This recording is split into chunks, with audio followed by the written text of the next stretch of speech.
तो कहानी की शुरुआत साल 1959 के समय में लैंगस्टन शहर को दिखाते हुए होती है, जहां हम एलिमेंट्री स्कूल में लुसेंडा नाम की एक लड़की को देखते हैं। लुसेंडा बाकी बच्चों से एक अलग जगह पर खड़ी होकर आसमान की ओर देख रही थी। असल में उसे अपने कानों में एक अजीब सी विस्परिंग आवाजें सुनाई दे रही थी, जैसे कि कोई उसे कुछ बताने की कोशिश कर रहा हो। तभी वहाँ उन बच्चों की टीचर मिस टाइलर आकर उन सभी को क्लासरूम में चलने को कहती है, लेकिन लुसेंडा उनकी बात नहीं सुनती। मिस टाइलर के बार बार बोलने पर लुसेंडा क्लास में चली जाती है, जहां मिस टाइलर सभी बच्चों को बताती है कि आज ही के दिन हमारे स्कूल की ओपनिंग हुई थी। मिस टाइलर इस मौके पर प्रिंसिपल के कहे मुताबिक सभी बच्चों को एक टास्क देती है, जिसमें बच्चों को 50 साल बाद की दुनिया कैसे होने वाली है उसे पेपर में ड्रॉ करके बताना है। टाइलर आगे बताती है कि सभी ड्रॉ किए गए पेपर्स को एक टाइम कैप्सूल में रख दिया जाएगा और फिर 50 साल बाद उसे निकाल कर तुम्हारे जैसे ही स्टूडेंट्स को दिखाया जाएगा। ये सिर्फ बच्चों के माइंड को समझने और स्कूल की एनिवर्सरी को सेलिब्रेट करने के लिए किया जा रहा था। सभी बच्चे अलग अलग तरह की ड्राइंग बनाकर फ्यूचर बताते हैं, जबकि लुसेंडा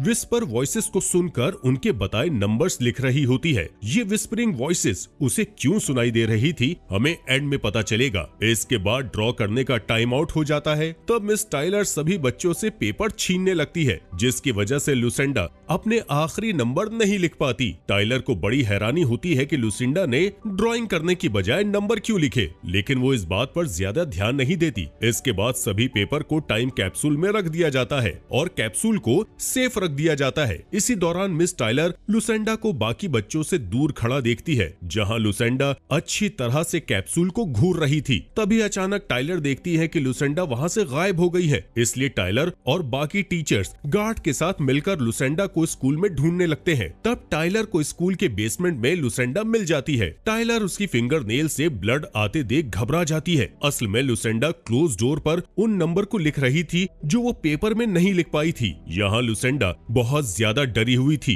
क्योंकि अभी भी उसे वही विस्परिंग वॉइसेस सुनाई दे रही थी। इसके बाद 50 साल बाद की कहानी बताई जाती है, जहाँ हम जॉन नाम के एक आदमी को देखते हैं, जो कि MIT एस्ट्रोफिजिक्स प्रोफेसर है। जॉन अपने 9 साल के बेटे कैलब के साथ रहता है और उसकी वाइफ की फायर में फंसने से डेथ हो चुकी होती है। कैलेब को कम सुनाई देता है, इसलिए वो हियरिंग एड का यूज करता है। जॉन अपनी वाइफ की डेथ के बाद से परेशान रहने लगा था, इसलिए वो डेली ड्रिंक किया करता था। साथ ही कैलेब को बाकी के पेरेंट्स की तरह टाइम नहीं देता था। अगले दिन हम जॉन को लेक्चर देते हुए देखते हैं, जिसके बाद जॉन अपने बेटे को स्कूल लेकर जाता है, क्योंकि आज कैलेब के स्कूल की 50वीं एनिवर्सरी है। कैलेब उसी स्कूल में पढ़ाई करता है जिसमें लुसेंडा किया करती थी। आज ही के दिन उस टाइम कैप्सूल को निकाला जाएगा और बच्चों में वो ड्राइंग पेपर बांटे जाएंगे। एनिवर्सरी के मौके पर मिस टाइलर वहां आती है, जो कि अब बहुत बूढ़ी हो चुकी है। इसके बाद सभी बच्चों को टाइम कैप्सूल में रखी ड्राइंग दी जाती है, जिस दौरान कैलेब को वही विस्परिंग वॉइसेस सुनाई देती है जो कि लुसेंडा को सुनाई देती थी। पर कैलेब ज्यादा ध्यान नहीं देता,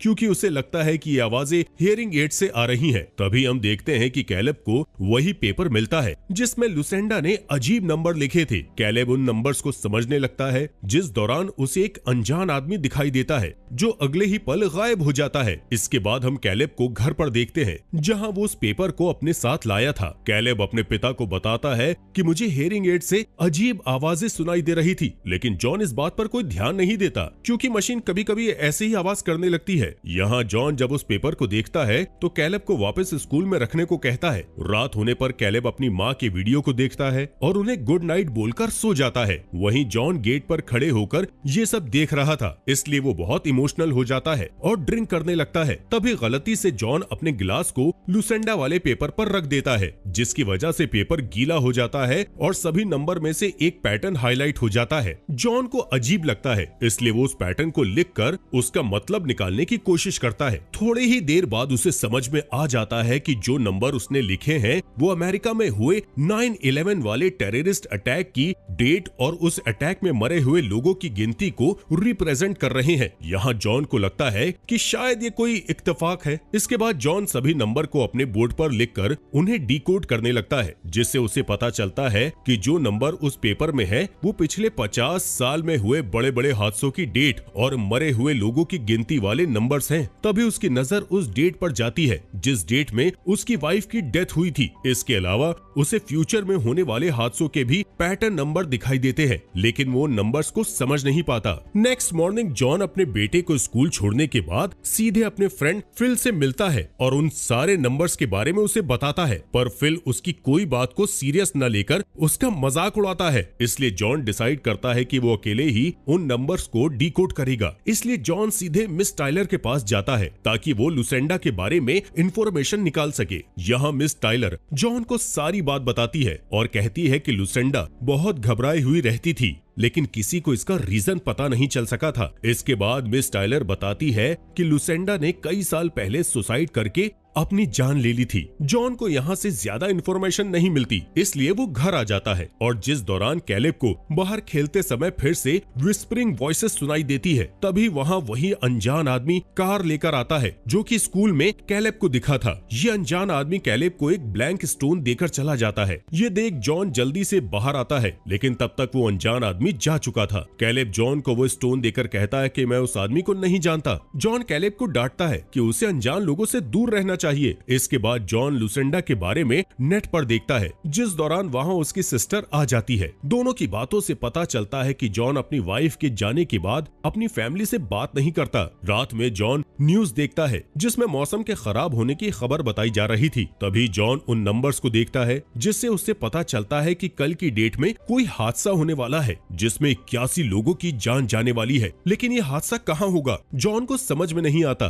क्योंकि उससे लास्ट वाले नंबर डिकोड नहीं हुए थे। जिसके बाद जॉन अपने बेटे को स्कूल से पिकअप करने के लिए जाता है, जिस दौरान मौसम खराब होने से वो ट्रैफिक में फंस जाता है। जॉन जैसे ही अपने मैप को ओपन करता है तो मैप के लैटिट्यूड और लॉन्गिट्यूड नंबर देखकर शॉक्ड हो जाता है, क्योंकि ये वही नंबर थे जो लुसेंडा के पेपर पे लिखे थे, जिन्हें जॉन डिकोड नहीं कर पा रहा था। असल में जो हादसा आज के दिन होने वाला था उसकी एग्जैक्ट लोकेशन यही है जहां जॉन अभी फंसा हुआ है। अब जॉन अपनी कार से निकलकर ऑफिसर से बात कर ही रहा था, तभी वहां एक प्लेन आकर क्रैश हो जाता है। जॉन अपने सामने कई लोगों को जिंदा जलते हुए देख सदमे में चला जाता है। इसके बाद जॉन अपने घर आता है। जॉन बहुत ही परेशान था, क्योंकि आज वो भी उस हादसे का शिकार हो सकता था। वहीं कैलेब समझ जाता है कि जॉन उससे कुछ छुपा रहा है। यहाँ जॉन कैलेब को आज रात टीवी देखने को मना करता है, क्योंकि वो नहीं चाहता था कि कैलेब को आज के हादसे के बारे में पता चले। जॉन के इस बिहेवियर से कैलेब को अच्छा नहीं लगता और वो नाराज होकर सोने चला जाता है। इसके बाद फिल जॉन से मिलने आता है, जहां जॉन उसे एक बार फिर उन नंबर के पैटर्न को दिखाता है, जिस पर फिल कहता है कि माना ये हादसे नंबर के अकॉर्डिंग हो रहे हैं, लेकिन मेरे साइंटिफिक थॉट के हिसाब से हम इन हादसों को रोक नहीं सकते। इसके बाद रात में हम कैलेब के रूम में उसी अनजान आदमी को देखते हैं जो कैलेब को विंडो की तरफ इशारा करता है। जब कैलेब बाहर देखता है तो उसे जंगल में आग लगती हुई दिखाई देती है, जिसकी वजह से कई जानवर तड़प तड़प कर मर रहे होते हैं। ये देख कैलेब बुरी तरह से डर जाता है और चिल्लाने लगता है। कैलेब की चीख सुनकर जॉन वहां आ जाता है, लेकिन तब तक वो अनजान आदमी गायब हो चुका था। यहाँ जॉन को लगता है कि कैलेब ने बुरा सपना देखा है, इसलिए वो उसे शांत करके सुला देता है। जिस दौरान जॉन विंडो से उसी अनजान आदमी को देख लेता है, इसलिए बेसबॉल बैट लेकर जॉन नीचे आ जाता है, लेकिन तब तक वो अनजान आदमी फिर से गायब हो चुका था। अगली सुबह जॉन लुसेंडा की बेटी डायना का पता निकालकर उसका पीछा करता है, ताकि उसे लुसेंडा की इंफॉर्मेशन मिल सके। डायना जॉन की तरह ही सिंगल पेरेंट थी, इसलिए जॉन अपने बेटे के साथ डायना से रैंडमली मिलता है और फिर उससे लुसेंडा के बारे में पूछने लगता है। साथ ही लुसेंडा के लिखे नंबर्स के बारे में भी उसे बताता है। ये सुन डायना कुछ कहे बिना वहां से जाने लगती है, पर जॉन उसे रोकता है और कहता है कि अगर तुमने मेरी मदद नहीं की तो कल होने वाले अटैक में 170 लोग मारे जाएंगे। यहाँ डायना को जॉन की किसी बात पर यकीन नहीं हो रहा था, इसलिए वो वहाँ से चली जाती है। जिसके बाद जॉन अब अकेले ही उस हादसे को रोकने का सोचता है। जॉन घर आकर उन नंबर से कल होने वाले हादसे की लोकेशन निकालता है और पुलिस को इन्फॉर्म करता है कि कल वर्थ और लाफिया स्ट्रीट पर अटैक होने वाला है, लेकिन पुलिस भी उसकी बात को सीरियस नहीं लेती, इसलिए जॉन जल्दी से उस लोकेशन पर निकल जाता है। यहाँ रेलवे स्टेशन पर जॉन को एक आदमी के ऊपर शक होता है, इसलिए वो उसे टेररिस्ट समझकर उसका पीछा करता है। तब तक वहाँ पुलिस भी आ चुकी थी और उस आदमी को भागने से मना करती है। यहाँ पता चलता है कि वो आदमी कोई टेररिस्ट नहीं बल्कि एक लोकल चोर है। तभी जॉन को समझ में आ जाता है कि यहाँ कोई टेररिस्ट अटैक नहीं बल्कि ट्रेन एक्सीडेंट होने वाला है, इसलिए वो सभी को नेक्स्ट स्टेशन पर उतर जाने को कहता है। पर सभी लोग स्टेशन पर उतर पाते उनके सामने आ रही एक ट्रेन ट्रैक से उतर जाती है और दोनों ट्रेन आपस में टकरा जाती हैं, जिससे कई लोगों की जान चली जाती है। जॉन किसी तरह इस हादसे से बच जाता था। जॉन बहुत ज्यादा दुखी होता है क्योंकि वो सब कुछ पता होने के बाद भी हादसा रोक नहीं पाया था। इसके बाद जॉन अपने घर आता है और न्यूज पर देखता है कि ट्रेन हादसे में तकरीबन 170 लोग मारे गए हैं। जॉन को अब पूरा यकीन हो चुका था कि वो सारे पैटर्न सही हैं, इसलिए वो एक बार फिर से डायना के घर जाता है। यहाँ डायना उस ट्रेन हादसे के बाद अब जॉन की बात पर यकीन कर लेती है और उसकी हेल्प करने के लिए मान जाती है। डायना बताती है कि मेरी माँ पागलों जैसी हरकतें करने लगी थी, इसलिए मेरे पिता ने उन्हें छोड़ दिया था। इसके अलावा डायना बताती है कि मेरी माँ हमेशा किसी चीज के लिए रेडी होने की बात किया करती थी और मुझे मेरी मरने की तारीख बताती थी और फिर वो सबसे दूर जाकर अकेले ही ट्रेलर में रहने लगी। अब डायना और जॉन अपने बच्चों के साथ उस ट्रेलर की ओर निकल जाते हैं ताकि उन्हें कुछ इन्फॉर्मेशन मिल सके। वो उस ट्रेलर तक पहुंच जाते हैं और अपने बच्चों को गाड़ी में सोता हुआ छोड़कर ट्रेलर को चेक करने जाते हैं। तब डायना लुसेंडा के पेपर पर लिखे लास्ट नंबर देखती है जो कि उल्टे लिखे हुए थे। डायना बताती है कि एबी भी अपनी नानी की तरह लेटर्स को उल्टा लिखती थी। साथ ही ये भी बताती है कि लास्ट की 2 डिजिट कोई नंबर नहीं बल्कि डबल ई है। अब ट्रेलर के अंदर देखने पर उन्हें वहाँ एक अजीब सी पेंटिंग दिखाई देती है, लेकिन वो इसका मतलब नहीं समझ पाते। तभी जॉन को बेड के नीचे वही ब्लैक स्टोन दिखाई देता है जो उस अनजान आदमी ने कैलेब को दिया था। जॉन जैसे ही बेड को ऊपर करता है वहाँ एवरीवन एल्स लिखा हुआ देखता है। जॉन समझ जाता है कि एवरीवन एल्स पेपर पर लिखे ई लेटर का फुल फॉर्म है, यानी कि अब जो हादसा होने वाला है उसमें सारे लोग मारे जाएंगे। दूसरी ओर कार में कैलेब को फिर से विस्परिंग वॉइसेस सुनाई देने लगती है। कैलेब जल्दी से एबी को उठाता है और फिर एबी भी उन वॉइसेस को सुनती है। तभी कैलेब देखता है कि उसकी कार के पास कुछ अनजान लोग आ रहे हैं। वो सभी अनजान लोग कार को घेर लेते हैं और एबी को विस्परिंग करते हुए गेट ओपन करने को कहते हैं। पर तभी कैलेब अपने पिता को बुलाने के लिए कार की हॉर्न बजाने लगता है, जिसे सुन जॉन और डायना वहां आ जाते हैं। जॉन उन अनजान लोगों का पीछा करता है और उनमें से एक आदमी को पकड़ लेता है। जॉन उससे कुछ पूछ पाता इससे पहले वो आदमी अपने मुंह को खोलकर जॉन की आंखों में तेज रोशनी डाल देता है, जिससे जॉन उसे देख नहीं पाता और वो आदमी वहां से भाग जाता है। अब वो सभी घर आ जाते हैं। डायना बताती है कि कुछ दिनों से वो अनजान लोग मेरा पीछा कर रहे हैं। यहाँ डायना बहुत इमोशनल हो जाती है क्योंकि वो एबी को खोने से डर रही थी, इसलिए जॉन उसे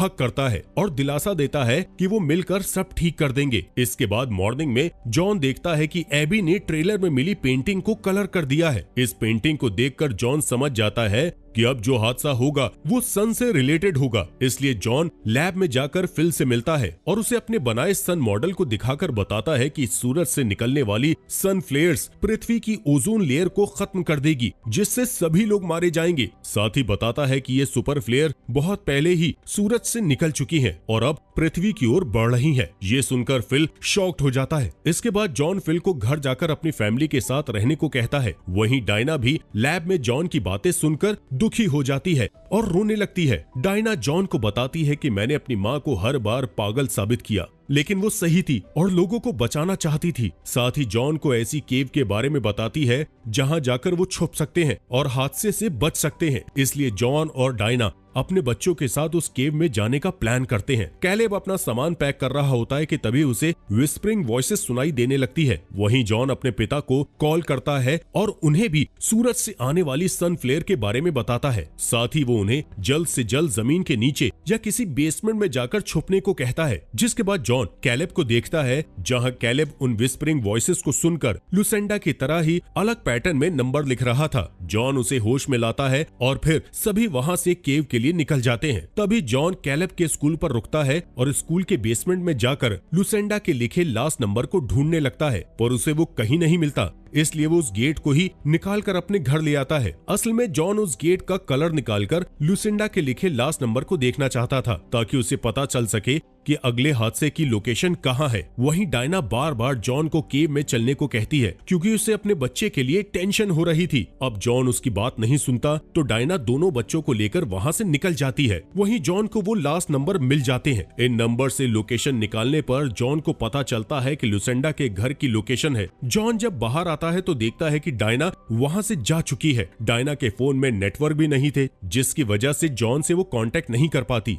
इधर डायना गैस स्टेशन पर रुकती है, जहां न्यूज पर सभी को घर में सेफ रहने को बताया जा रहा था। वहीं कैलेब अपने पिता को कॉल कर देता है। तब डायना उससे फोन लेकर जॉन को बताती है कि मैं उसी केव की ओर जा रही हूँ, जिस पर जॉन बताता है कि उस केव में जाने पर भी सुपर फ्लेयर से बचना मुश्किल है, इसलिए हमें एक बार लुसेंडा की लोकेशन पर जाना चाहिए। लेकिन डायना जॉन की बात नहीं मानती। इसी दौरान वो अनजान आदमी डायना की कार लेकर वहाँ से भाग जाता है, जिसमें कैलेब और एबी दोनों बैठे हुए थे। डायना को कुछ समझ में नहीं आता, इसलिए वो किसी और की कार लेकर उनका पीछा करती है, जिस दौरान डायना का एक ट्रक से भयानक एक्सीडेंट हो जाता है। तभी जॉन उस गैस स्टेशन पर जाता है और शॉपकीपर से डायना की लोकेशन पूछकर उसे ढूंढने निकल जाता है। चारों तरफ न्यूज की वजह से अफरा तफरी मच चुकी थी। वहीं रास्ते में जॉन को पता चलता है कि डायना की डेथ हो चुकी है। इसके बाद जॉन वहां से लुसेंडा के घर की ओर निकल जाता है, जहां उसे डायना की कार दिखाई देती है। जॉन देखता है कि हर तरफ वही ब्लैक स्टोन पड़े हुए हैं। तभी वो अनजान आदमी उसके सामने आ जाता है। जॉन अपनी गन को उसके ऊपर पॉइंट करता है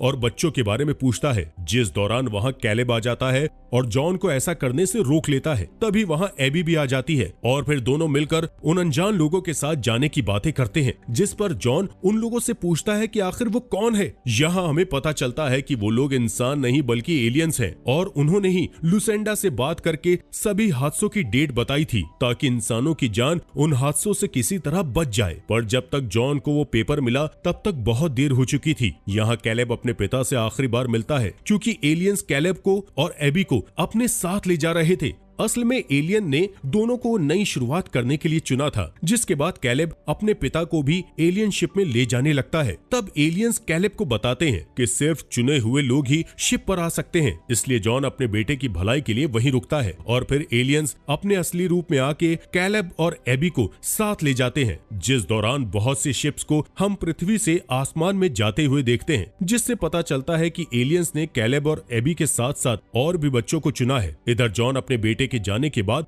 बहुत दुखी हो जाता है और रोते हुए वहीं पर सो जाता है। जब जॉन की आंख खुलती है तब तक सनफ्लेयर पृथ्वी पर आ चुकी थी। जॉन अपने घर आ जाता है, जहां रास्ते में वो लोगों की भगदड़ को देखता है। घर आकर जॉन अपनी फैमिली को आखिरी हक करता है और फिर देखते ही देखते पूरी दुनिया आग की लपेट में आ जाती है और सब कुछ खत्म हो जाता है। मूवी के एंड में हम कैलेब और एबी को पृथ्वी की तरह ही एक प्लेनेट पर देखते हैं, जो कि बहुत खूबसूरत जगह थी। और इसी के साथ ये मूवी यहीं पर खत्म हो जाती है। दोस्तों, आपका दिल से शुक्रिया हमारे इस चैनल को सब्सक्राइब करने के लिए।